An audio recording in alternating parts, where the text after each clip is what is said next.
नमस्कार, स्वागत है आपका इनसाइड झारखंड न्यूज के इस बुलेटिन में। मैं हूं हिमलता और खबरों की शुरुआत करते हैं राजधानी रांची से। भाजपा के संगठन महापर्व सदस्यता अभियान के तहत रविवार को भारतीय जनता पार्टी रांची की ओर से अपर बाजार के महावीर चौक में सदस्यता अभियान चलाया गया। इसमें मुख्य रूप से उपस्थित विधायक सीपी सिंह ने कई लोगों को सदस्यता दिलाई। इसमें काफी संख्या में लोगों ने भाजपा की सदस्यता ली। इस अवसर पर रांची के विधायक सीपी सिंह ने कहा कि भाजपा के द्वारा सदस्यता अभियान चलाया जा रहा है। भाजपा ने तय किया है कि पूरे झारखंड के अंदर भाजपा के 60 लाख सदस्य बनाए जाएंगे। इसी उद्देश्य से भाजपा की सदस्यता के लिए ये शिविर लगाया गया है, जिसमें लोग आकर भाजपा की सदस्यता ले रहे हैं। पार्टी का जो 60 लाख सदस्य बनाने का लक्ष्य है, वह निश्चित रूप से पूरा होगा। भारतीय जनता पार्टी द्वारा सदस्यता अभियान चलाया जा रहा है और भारतीय जनता पार्टी झारखंड प्रदेश ने तय किया है कि पूरे झारखंड के अंदर 60 लाख सदस्य बनाए जाएंगे और उसी निमित्त महावीर चौक पर अपर बाजार मंडल भाजपा के द्वारा एक सदस्यता के लिए शिविर लगाया गया है और यहाँ पर लोग आकर भारतीय जनता पार्टी के सदस्य बन रहे हैं। तो उनके मन के अंदर लालसा है कि भारतीय जनता पार्टी का सदस्य बनकर और राष्ट्र सेवा में अपनी सहभागिता प्रस्तुत करें। तो मैं यही कहूँगा कि भारतीय जनता पार्टी ने जो लक्ष्य 60 लाख का पूरे झारखंड में तय किया है, उसमें रांची महानगर भी एक बड़ी भूमिका निभा रहा है और 60 लाख का जो लक्ष्य है वो पार करेगा। इधर राजधानी रांची में भी नए साल के आगमन के जश्न में रंगने को तैयार है। इसे लेकर क्लब और अन्य सार्वजनिक स्थलों पर तैयारी भी अपने पूरे शबाब पर है। ऐसे में नए साल के जश्न में कोई खलल ना पड़े, इसे लेकर जिला प्रशासन पूरी तरह से अलर्ट मोड में है। सिटी एसपी ने अपील करते हुए संदेश में बताया कि नए साल के जश्न में यदि ड्रंक एंड ड्राइव के साथ सड़क और सार्वजनिक स्थलों पर स्टंट करते हुए पाए जाते हैं तो रांची प्रशासन की ओर से त्वरित और कठोर कार्रवाई की जाएगी। वहीं हाई कोर्ट के आदेश के आलोक में रात 10 बजे के बाद लाउड स्पीकर बजाना निषेध है, इसका पालन भी किया जाए। बार एवं रेस्टोरेंट में भी दिए गए नॉर्म्स का पालन किया जाए। यदि नॉर्म्स का पालन नहीं किया जाएगा तो उनके संचालकों पर भी कड़ी कार्रवाई की जाएगी। वहीं एंटी क्राइम चेकिंग और ड्रंक एंड ड्राइव चेकिंग सभी चौक चौराहों और मार्गों पर किया जा रहा है। नाबालिग के अभिभावकों से अपील की जाती है कि अपने बच्चों पर विशेष तौर पर रात में बिना किसी विशेष कारण के घर से निकलने पर नकेल रखें। सभी वासियों को अग्रिम शुभकामनाएं। लेकिन साथ ही साथ रांची पुलिस का ये अपील है और साथ ही साथ रांची पुलिस के द्वारा कठोर कार्रवाई किए जाने के संदर्भ में एक संदेश भी है। नए साल में यदि शराब पी करके आप गाड़ी चलाते हैं, स्टंट करते हैं, तो आप निश्चित तौर पे आप जानें कि रांची पुलिस आपके विरुद्ध में कार्रवाई करेगी और आपको फिर बचाने वाले भी कोई नहीं होंगे। आप अपने जीवन और किसी दूसरे के जीवन को भी आप सुरक्षित करें, ये आपकी जिम्मेदारी है। कुल मिलाकर के यदि रात्रि के समय जो हाईकोर्ट का डायरेक्शन है, उस हाईकोर्ट के डायरेक्शन के आलोक में अब 10 बजे के बाद में लाउड स्पीकर बजाना जो है वो निषेध है, आप इसका भी पालन करेंगे। खास करके बार के सभी जो संचालक हैं उनको भी अपील है कि वह कुल मिलाकर के जो उनके नॉर्म्स है, जो उनके शर्त हैं, उन शर्तों का पालन करेंगे और यदि पालन नहीं करते तो उनके विरुद्ध भी विधिवत कार्रवाई की जाएगी। कुल मिलाकर के आज से सभी थाना प्रभारियों को चौक चौराहों में उनका एंटी जो है क्राइम चेकिंग और साथ साथ में नशा के विरुद्ध में जो नशा करके जो गाड़ियाँ चलाते हैं उनके विरुद्ध में जो है कार्रवाई आज से की जाएगी। अभी कुल मिलाकर के सभी रांची वासियों को यह स्पष्ट है कि अपने बच्चों को, यदि कोई नाबालिग बच्चे हैं तो आप उन्हें गाड़ी ना दें। उन कहाँ जा रहे हैं, रात के समय कहाँ जा रहे हैं, वो शराब का सेवन कर रहे हैं, उस पर भी नकेल कसने का काम जो है उनके परिवारजनों का है। तो आप इस पर आप सावधान रहें। यदि रांची पुलिस 1 तारीख को और उससे पूर्व यदि किसी के द्वारा कोई कार्रवाई, कोई गलत कार्य किया जाता है और गाड़ी नशे में चला करके करते हैं तो फिर आपके विरुद्ध में कठोर कार्रवाई की जाएगी। राजधानी रांची और उसके आसपास के पिकनिक स्पॉट की सुरक्षा पर सिटी एसपी ने बताया कि जिला प्रशासन विशेष तौर पर गश्ती करेगी और हुड़दंगियों पर भी सख्त निगाह रखी जाएगी। पकड़े जाने पर पुलिस कठोर कार्रवाई करेगी। और जिन जगहों पे चूंकि स्पॉट्स काफ़ी होते हैं, उन जगहों पर हम लोग पेट्रोलिंग के माध्यम से हम लोग गश्ती कराएंगे। डिपोटेशन ऑर्डर हमारा निकल गया है, सभी थाना प्रभारी गश्ती करते रहेंगे और किसी भी व्यक्ति यदि कोई छेड़छाड़ करने वाले यदि कोई ऐसे लड़के हैं तो उस पर भी सख्त निगाह रहेगा और उनके विरुद्ध में कठोर कार्रवाई की जाएगी। इसलिए आप नया साल जो है वो अपना खराब ना करें। कहीं ऐसा ना हो कि आप अपने अति उत्साह में कोई गलत कार्य करें और इसके लिए आप अगले पूरे जो है आने वाले साल जो हैं वो आपके और आपके परिजनों के लिए थोड़ा आपको दिक्कत महसूस ना करने दें, ऐसा आपसे अपील है। रांची के रातू रोड के पास सोमवार सुबह एक चलती स्कूटी में अचानक आग लग गई। देखते ही देखते ये आग इतनी बढ़ गई कि चंद मिनट में ही स्कूटी पूरी धू कर जल गई। स्कूटी को जलता देख राहगीरों की भीड़ वहां जुट गई, जिसके बाद स्कूटी में आग लगने की सूचना दमकल विभाग को दी गई। हालांकि दमकल गाड़ी जब घटनास्थल पर पहुंची तब तक स्कूटी पूरी तरह से जल चुकी थी। कुछ देर बाद सड़क से स्कूटी को हटाकर रोड को गाड़ियों की आवाजाही के लिए क्लियर किया गया। वह स्कूटी में आग लगने की वजह इंजन अत्यधिक गर्म होना बताया जा रहा है। स्कूटी सवार युवती ने बताया कि स्कूटी चलने के दौरान अचानक आग लग गई, जिसके बाद समय रहते स्कूटी छोड़ वहां से भागना पड़ा। घटना को लेकर लोगों ने बताया कि कुछ राहगीरों की नजर धुरवा से रातू रोड चौक की तरफ जा रही एक युवती की स्कूटी से निकल रहे धुएं पर पड़ी, तो उन्होंने स्कूटी सवार युवती को सचेत किया। जैसे ही युवती ने स्कूटी को सड़क के किनारे रोका, फिर अचानक से स्कूटी में आग लग गई और स्कूटी पूरी तरह से क्षतिग्रस्त हो गई। इसके बाद युवती ने संबंधित स्थानीय थाना सुखदेव नगर में सूचना दी।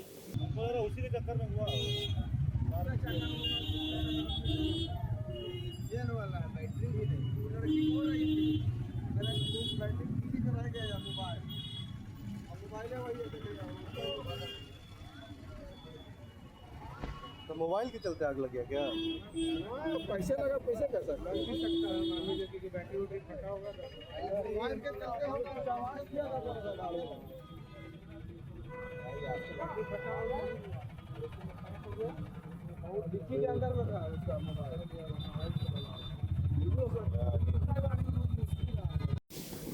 रांची पुलिस को नशे के खिलाफ एक बड़ी सफलता हासिल हुई है।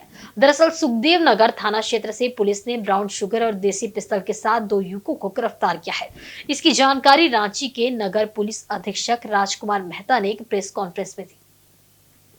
सिटी एसपी राजकुमार मेहता ने बताया कि सुखदेव नगर थाना क्षेत्र के लहकोठी अमरूद बागान मैदान से रातू रोड इंद्रपुरी निवासी विक्की यादव और लालू यादव नामक 2 भाइयों को गिरफ्तार किया गया है। ब्राउन शुगर के धंधे में ये पहले भी जेल जा चुके हैं। जेल से छूटने के बाद एक बार फिर से इस धंधे में उनकी सक्रियता बढ़ गई थी। गुप्त सूचना के आधार पर कोतवाली डीएसपी प्रकाश सोई के नेतृत्व में सुखदेव नगर थाना प्रभारी की टीम ने रेड किया, जिसमें पुलिस को सफलता मिली है। एसपी ने बताया कि ब्राउन शुगर के साथ इन्होंने आम सप्लाई करने का काम शुरू कर दिया है। पुलिस ने आम सप्लायर चैन का भी पता कर लिया है। उनके खिलाफ विधि सम्मत कार्रवाई करते हुए उनकी संपत्ति भी अटैच की जाएगी।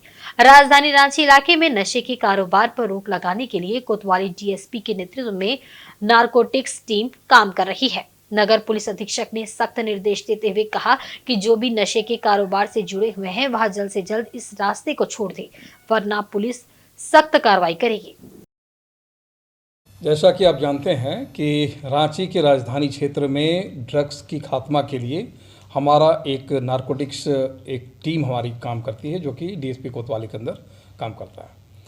28/12/24 को हम लोगों को एक सूचना प्राप्त हुआ था कि एक व्यक्ति जिसे पूर्व में जेल भेजा गया था फिर से निकल करके नशे का धंधा कर रहा है।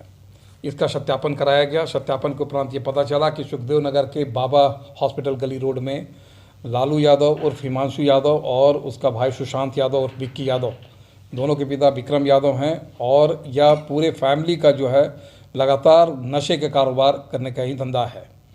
इनके सूचना पर जो है प्रकाश सोई कोतवाली डीएसपी के नेतृत्व में थाना प्रभारी मनोज कुमार सुखदेव नगर और इनके टीम के द्वारा जो है एक रेड का आयोजन किया गया। रेड के बाद में बाबा हॉस्पिटल गली में जो है 2 व्यक्ति को जो है 2 को चेज किया गया, इनको दौड़ा करके पकड़ा गया है। इनकी सर्च की गई विधिवत। इनके पास से एक व्यक्ति के पास 11 पुड़िया ब्राउन शुगर और एक देसी पिस्टल जो है वो बरामद किया गया है। साथ ही इसके भाई के पास में जो है वो 9 पुड़िया ब्राउन शुगर जो हम लोग को बरामद हुआ है।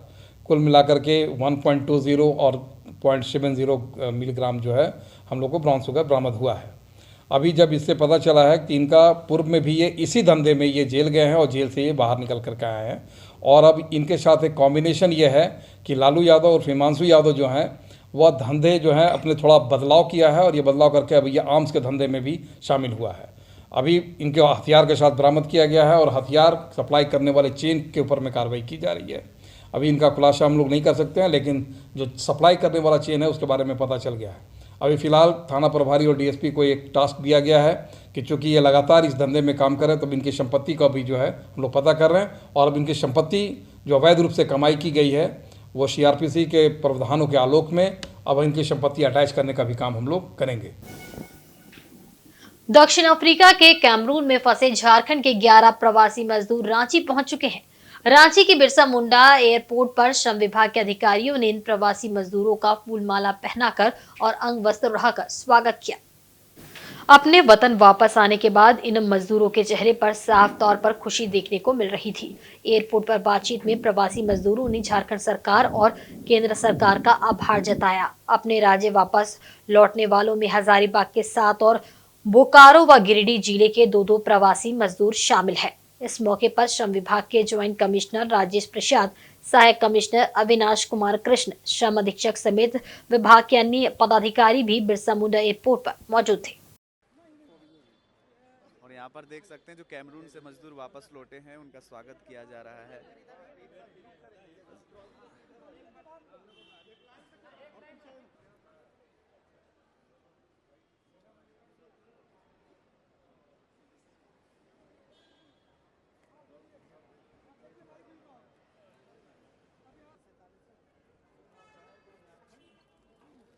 कैमरून से आ रहे हैं, ये मुंबई में उतरे थे। इसके बाद विभागीय सचिव का निर्देश प्राप्त हुआ कि सभी लोगों को माननीय सीएम महोदय का आदेश है कि हम लोगों को हवाई जहाज से ही लाना है। तो हम लोगों ने फिर हवाई जहाज का टिकट इनको रात में उपलब्ध कराया और फिर ये मुंबई से यहाँ आ रहे हैं। हाँ, इन्होंने बताया था कि ये अगस्त में वहाँ काम करने के लिए गए थे। ये 47 हैं, जिसमें से 11 लोग आज वापसी कर रहे हैं। 36 भी 5 तारीख से लेकर 10 तारीख के बीच में आ जाएंगे। अधिकतर विष्णुगढ़ के आज जो आ रहे हैं उसमें विष्णुगढ़ के ज़्यादा हैं, 7 लोग हैं। जी जी। इसके अलावा बगोदर के हैं गिरिडीह से, और नावाडी अपने एक पंचायत है वहाँ पर बोकारो में, वहाँ से 2 लोग हैं। भले ही आज हमारे बीच पूर्व प्रधानमंत्री डॉक्टर मनमोहन सिंह नहीं है, लेकिन जमशेदपुर के जुबली पार्क में उनकी याद आज भी सुरक्षित है। दरअसल उन्होंने यहाँ एक बरगद का पौधा लगाया था जो आज विशाल वृक्ष बन चुका है। वर्ष 2008 के अप्रैल माह में देश के तत्कालीन प्रधानमंत्री मनमोहन सिंह जमशेदपुर आए थे। उस समय वे टाटा स्टील के शताब्दी समारोह में शामिल होने के लिए शहर पहुंचे थे। उन्होंने कार्यक्रम का उद्घाटन करते हुए एक वट का पौधा अपने हाथों से लगाया था। आज वह काफी बड़ा हो गया है। ये पेड़ आज पूर्व प्रधानमंत्री डॉक्टर मनमोहन सिंह की याद शहरवासियों को दिला रहा है।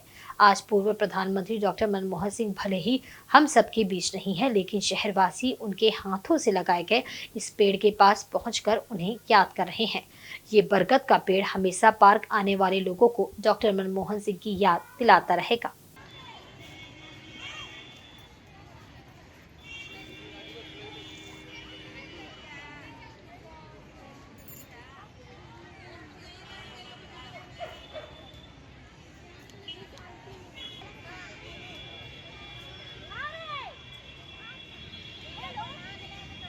ये जुबली पार्क में हैं हम लोग, और यहाँ बहुत अच्छा लगा देख के कि भारत के प्रधानमंत्री 22 अप्रैल 2008 को जमशेदपुर आए थे। उस दिन टाटा स्टील का शताब्दी समारोह था।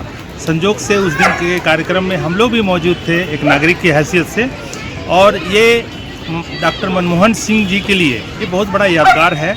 और जैसा लगता है कि हम लोगों को जमशेदपुर में इस वृक्ष को मनमोहन वृक्ष के नाम से जानना चाहिए, और मनमोहन सिंह के जयंती और शहादत दिवस दोनों दिन हम लोग को यहाँ पर पहुँच के शहरवासियों को उनको याद करना चाहिए, क्योंकि उनका बहुत बड़ा देन है। 10 साल प्रधानमंत्री भी रहे।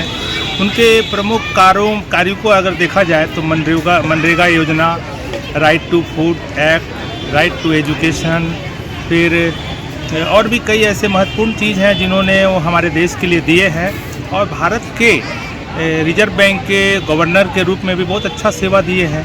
इसलिए हम लोग उनको श्रद्धांजलि देते हैं, उन्हें याद कर रहे हैं आज। और बहुत अच्छा लगा कि उनका यादगार हमारे जमशेदपुर में अवस्थित है बट वृक्ष के रूप में।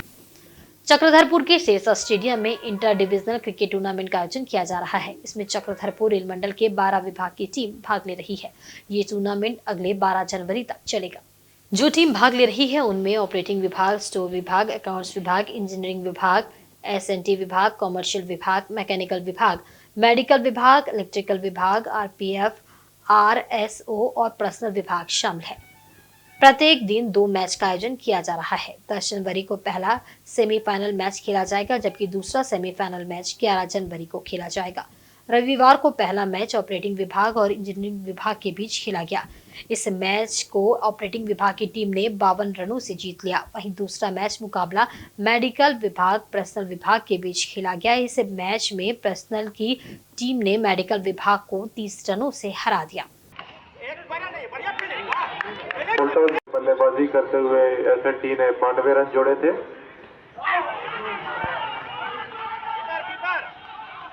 जिसके खिलाफ एसएनटी और कमर्शियल के द्वारा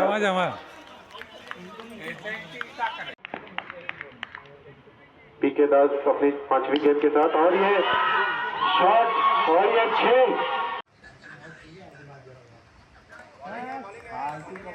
छक्के मारकर एक नायक अपना आखिरी ओवर लेकर आते हुए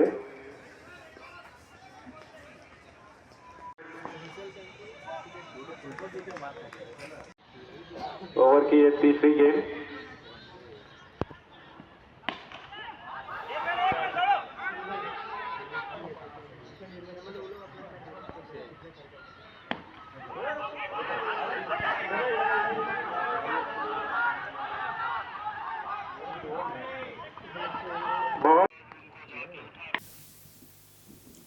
रांची के भगवान बिरसा मुंडा स्मृति पार्क में आयोजित पौष मेला का रविवार को समापन हो गया। बंगाली युवा मंच चैरिटेबल ट्रस्ट के तत्वावधान में आयोजित 2 दिवसीय पौष मेला के समापन पर रंगारंग कार्यक्रम का आयोजन किया गया।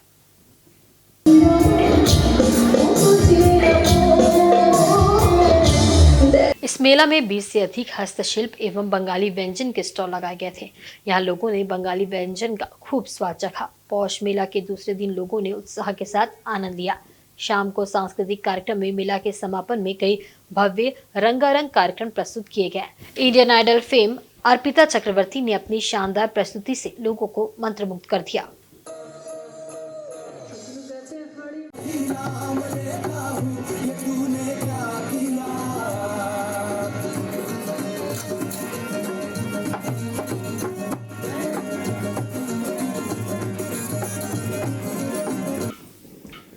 पूर्वी सिंहभूम जिले के मुसाबनी टेटाबादिया स्थित अशेका मैदान में बाबा तिलका मांझी मेमोरियल क्लब द्वारा 2 दिवसीय फुटबॉल टूर्नामेंट सह वार्षिक खेलकूद एवं लागड़ी नृत्य का आयोजन किया गया।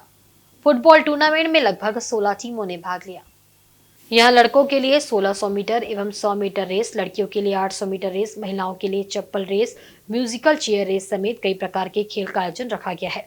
इस प्रतियोगिता की सबसे खास बात ये रही कि विवाहित जोड़ों के लिए विशेष दौड़ का आयोजन किया गया था, जिसमें महिलाएं अपनी पति को गोद में लेकर दौड़ती नजर आई।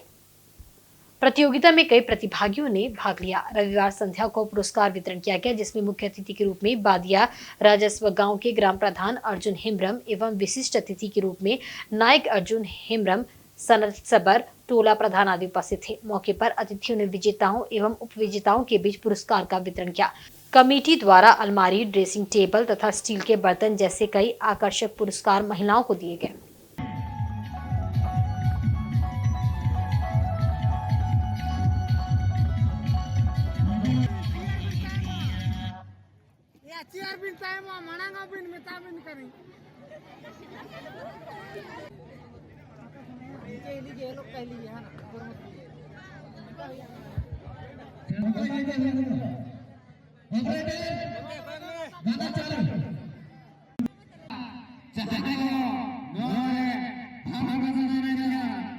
कर रहे हैं हम लोग ग्रामीण क्षेत्र से बढ़ावा देने के लिए स्पोर्ट थ्रू से बढ़ावा देने के लिए हम लोग ये आयोजन किया जा रहा है। हम लोग 10 साल से हम लोग ये प्रोग्राम कंटिन्यू चलते आ रहा है हम लोग का। बस यही हम लोग ग्रामीण क्षेत्र से हम लोग का बड़े बड़े क्लब में जाए, स्पोर्ट आधार से बड़े बड़े इंटरनेशनल खेले, इसी ये दौरान हम लोग प्रोग्राम आयोजित कर रहे हैं। बस टेटाबाद जो क्लब का नाम है BTM टेटाबादिया मुसाबनी प्रखंड।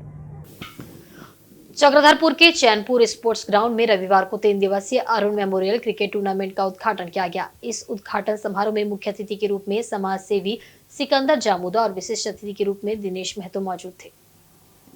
अतिथियों ने सर्वप्रथम स्वर्गीय अरुण की तस्वीर पर पुष्प अर्पित कर एवं बॉल को शॉट मारकर क्रिकेट टूर्नामेंट का उद्घाटन किया। इस टूर्नामेंट में कुल 24 टीम भाग ले रही है। प्रत्येक मैच 8-8 ओवर का खेला जा रहा है। इसका फाइनल मैच 31 दिसंबर को खेला जाएगा। टूर्नामेंट का खिताब जीतने वाली टीम को आयोजकों के द्वारा 22,000 रुपए नगद और ट्रॉफी, उपविजेता को 18,000 रुपए नगद और ट्रॉफी व तीसरे स्थान पर रहने वाली टीम को 13,000 रुपए नगद राशि और ट्रॉफी प्रदान की जाएगी। मुख्य अतिथि समाज सेवी सिकंदर जामुदा ने इस टूर्नामेंट के आयोजन को लेकर आयोजन समिति की सराहना की और कहा कि इस तरह के आयोजन से ही स्थानीय खिलाड़ियों को अपनी खेल प्रतिभा का लोहा मनवाने का मौका मिलता है और खिलाड़ी प्रोत्साहित होते हैं। आयोजन समिति के अध्यक्ष अनिल कुमार प्रधान ने बताया कि हर वर्ष की भांति इस वर्ष भी ग्रामीण स्तर के क्रिकेट खिलाड़ियों को मंच देने के लिए पिछले 11 वर्षों से इस टूर्नामेंट का आयोजन हो रहा है।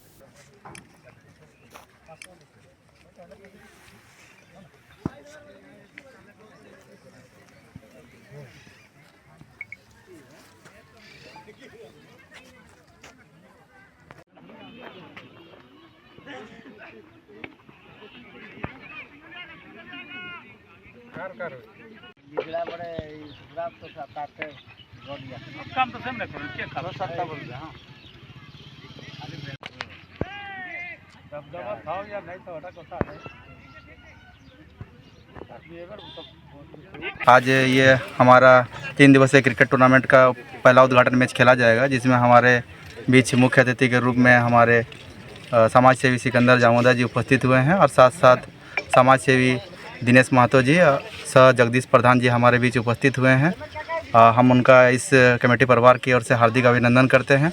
और आज हमारे बीच पहला जो मैच खेला जा रहा है, जो सारे खिलाड़ियों से परिचय प्राप्त कर चुके हैं हमारे अतिथि, तो चंद्री और उसके मुकाबले में बड़ा बम्बो की टीम मैच खेला जाएगा और ये लगातार 31 तक, दिसंबर लास्ट 31 तक कार्यक्रम चलेगा, खेलकूद चलेगा और फाइनल 31 तारीख को ठीक 4 बजे फाइनल किया जाएगा। और आज ये स्वर्ग अरुण मेमोरियल क्रिकेट टूर्नामेंट का पहला दिन है, जिसमें हमारे अतिथि मौजूद हुए हैं सिकंदर जामुदा जी। तो कि आज हमारे क्लास फ्रेंड अरुण प्रधान जी नहीं रहे हैं इस दुनिया में, जो कि वो मांगनी के लिए गया था राजखसवा, जो कि उसका एक्सीडेंट में देहांत हो गया है। उसके लिए मैं बहुत ही दुखी हैं, लेकिन आज उनका नाम से जो क्रिकेट टूर्नामेंट खेला जा रहा है, उसके लिए मैं इन सभी कमेटियों को मैं धन्यवाद का पात्र देना चाहूँगा, क्योंकि इसी तरह जो समाज के लिए, जो गांव के लिए अच्छा होते हैं, उसके लिए हर कोई याद करते हैं, उसका नाम से खेल कूद करवाते हैं। उसके लिए मैं सभी कमेटियों को धन्यवाद देता हूँ। उद्यान विभाग के सहयोग से पूर्वी सिंहभूम जिले के पोट का हेसरा ग्राम निवासी प्रदीप मंडल अपने आंगन में गृह वाटिका का निर्माण कर जैविक विधि से साग सब्जी की खेती कर रहे हैं। इन सब्जियों को बाजार में बेचकर वह आज आत्मनिर्भर बन चुके हैं। इस संबंध में प्रदीप मंडल ने बताया कि उन्होंने सरकार की ओर से मिले अनुदान के तहत गृह वाटिका का निर्माण किया है। इसमें प्याज, साग, बैंगन, मूली, टमाटर आदि की जैविक विधि से खेती कर रहे हैं। साथ ही साथ उनका कहना है कि गृह वाटिका के निर्माण से कीड़े मकोड़े का खतरा नहीं के बराबर रहता है। इस कारण सुरक्षित फसल उत्पादन हो रहा है। उन्होंने कहा कि गृह वाटिका आज के समय के लिए काफी अच्छा रोजगार का माध्यम है।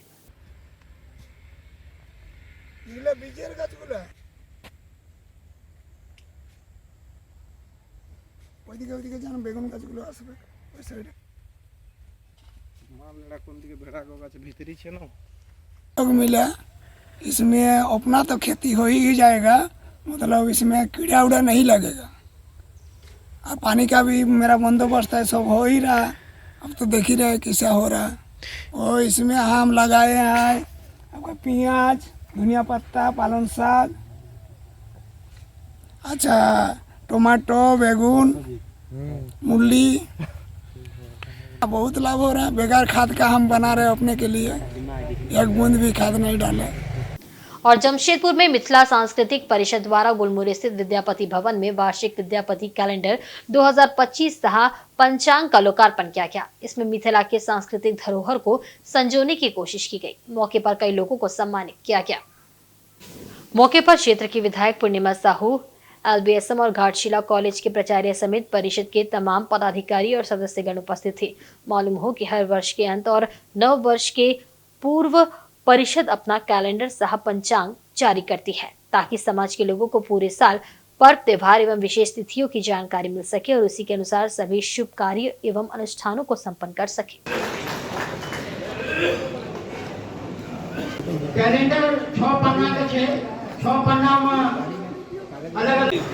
उपस्थित लोग सभी खोपड़ी बजाकर एक स्वागत अभिनंदन करें। आज हम लोग मिथिला सांस्कृतिक परिषद जमशेदपुर जो कि जमुरी में स्थित है, वहाँ पर हम लोग वार्षिक पंचांग सह कैलेंडर का लोकार्पण किए हैं। ये कैलेंडर हम लोग हर एक साल निकालते हैं, जिसमें साल भर का पर्व त्यौहार के बारे में पूरी जानकारी होती है। ये कैलेंडर 6 पेज का होता है, जो हमारे मिथिला से विद्यापति जी का होता है, मिथिला पेंटिंग का होता है, हमारे यहाँ का जो बहुप्रतिष्ठित देवी देवता का मंदिर होता है उसके बारे में उसमें जानकारी होता है। और ये कैलेंडर हम लोग परिषद से पिछले बहुत दिनों से निकालते हुए आ रहे हैं और इसमें संयोजक के द्वारा मतलब परिषद के ऊपर कोई खर्च नहीं होता है। हम लोग समाज के आदमी, हमारे कार्यकारिणी के आदमी, उनसे सहयोग लेके कैलेंडर को निकालते हैं। और वक्त चला है एक बहुत ही छोटे से ब्रेक का। ब्रेक के बाद खबरें और भी अब देखते रहे इनसाइड झारखंड न्यूज।